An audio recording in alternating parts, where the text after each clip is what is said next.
ছেড়ে দিচ্ছি, আবার সেই পুরনো তাহসান ট্র্যাকে হ্যাঁ হতে চাচ্ছি, হয়তো আবার হয়তো সেই পুরনো দিনের এগুলো হয়তো বা ইচ্ছাকৃতভাবে করা হচ্ছে। আমি কাজ করতে ভালোবাসি, অত কথা বলতে ভালোবাসি না।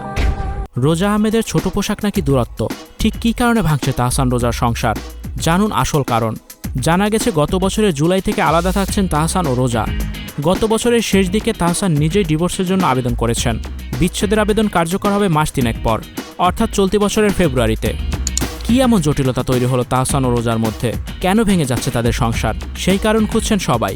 দুজনের পক্ষ থেকে এখনও এ বিষয়ে বিস্তারিত কোনো অভিযোগ বা নির্দিষ্ট কারণ প্রকাশ করা হয়নি। তবুও সাম্প্রতিক সময়ের ঘটনা প্রবাহ ও বাস্তব প্রেক্ষাপট বিশ্লেষণ করলে তাদের সংসার ভাঙার কয়েকটি সম্ভাব্য কারণ ভক্তদের নজরে আসে। প্রথমত, দূরত্ব ও জীবনযাপনের পার্থক্য। তাহসান দীর্ঘদিন ধরেই দেশের বাইরে অবস্থান করছেন পড়াশোনা ও কাজের সূত্রে। অন্যদিকে রোজা ছিলেন নিজের কর্মজীবন ও ব্যক্তিগত পরিসরে ব্যস্ত। দীর্ঘ সময় আলাদা দেশে থাকা দম্পতিদের সম্পর্কের মানসিক দূরত্ব তৈরি হওয়া অস্বাভাবিক নয়। নিয়মিত যোগাযোগ থাকলেও দৈনন্দিন জীবনের ভাগাভাগি না থাকলে সম্পর্ক চাপের মুখে পড়ে। ধারণা করা হচ্ছে সেটাই হয়েছে নবদম্পতির ক্ষেত্রে। দ্বিতীয়ত, পেশাগত চাপ ও ব্যস্ততা। তাহসান একজন সক্রিয় শিল্পী, গান, কনসার্ট, টিভি উপস্থিতি ও বিদেশে উচ্চশিক্ষা সব মিলিয়ে তার সময়সূচি বরাবরই ব্যস্ত। তৃতীয়ত, তারকা জীবনের অতিরিক্ত জনদৃষ্টি।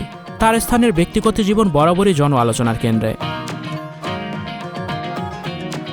সামাজিক যোগাযোগ মাধ্যমে গুঞ্জন ও অপ্রয়োজনীয় ব্যাখ্যা এসব বিষয়ে অনেক সময় সম্পর্কের উপর মানসিক চাপ তৈরি করে। যেমন তাহসান ইসলামের পথে আসতে চাচ্ছেন, অন্যদিকে তার স্ত্রী খোলামেলা। এছাড়াও বয়সের গ্যাপ থেকে মানসিক দূরত্ব দূর না হওয়াও তাহসান রোজার বিচ্ছেদের একটা কারণ বলে মনে করছেন অনেকে। 46 বছর বয়সী তাহসানের সঙ্গে রোজার বয়সের পার্থক্য 12 বছরেরও বেশি বলে শোনা যায়। দুই প্রজন্মের দুজন নারী পুরুষ ভালোবেসে একসঙ্গে বাস করার চ্যালেঞ্জ নিলেও সেটা তারা জয় করতে পারেননি। তবে সবচেয়ে মজবুত কারণ হিসেবে শোবিজে উড়ে বেড়াচ্ছে যে গুঞ্জনটি, সেটা হচ্ছে তাহসানের ঘনিষ্ঠ কিছু সূত্রের মতে মেয়ে আয়রা তাহরিম খানের জন্য বিচ্ছেদের সিদ্ধান্ত নিয়েছেন তিনি, কারণ আয়রাকে কেন্দ্র করে মিথিলার সাথে যোগাযোগ মেনে নিতে পারছিলেন না রোজা আহমেদ। সম্পর্কের টানাপোড়েনের জেরে বিচ্ছেদের পথে হেঁটেছেন তাহসান। তবে বিচ্ছেদের পেছনের চূড়ান্ত কারণ বা সত্য জানেন কেবল তাহসান ও রোজাই। তো ভিউয়ার্স, আপনাদের কি মনে হয়, রোজাকে ডিভোর্স দিয়ে কি তাহসান ঠিক করছে? কমেন্ট করে জানাতে ভুলবেন না। Icon Focus 24 TV, powered by 4D 4th Dimension. আমাদের চ্যানেলটি সাবস্ক্রাইব করে আমাদের সাথে থাকুন।